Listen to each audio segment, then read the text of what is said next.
Just before I started at the Rotary Peace Center at Chulalongkorn University, I was working in Aceh. I was working on disarmament, demobilization, and reintegration programming with the Free Aceh movement.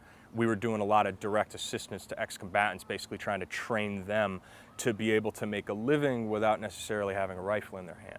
One of the wonderful things about my experience at the Rotary Peace Center at Chulalongkorn University was, besides having that time to reflect on the work that I'd done and the work that I want to do in the future, was being able to get outside of my own context. Yeah? When we do work in Aceh or Afghanistan or Kosovo, we are only working on the practicalities, the things that we face every day in our projects and in our programs.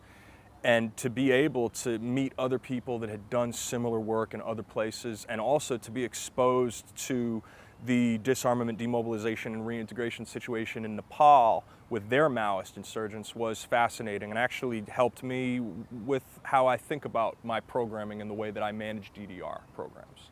That was really useful to me. My last work in Indonesia was with the Australian Department of Foreign Affairs and Trade, and I led a political economy analysis of service provision in eastern Indonesia, namely in Papua. What that means is that the government of Indonesia has an extremely difficult time delivering health and education services in many remote parts of the country, and that is starkly apparent in Papua, where health and education service in indigenous areas simply doesn't exist.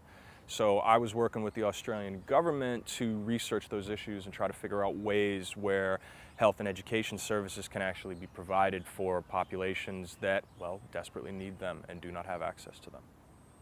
My name is Bobby Anderson, and I am an alumni of the Rotary Peace Center at Chulalongkorn University.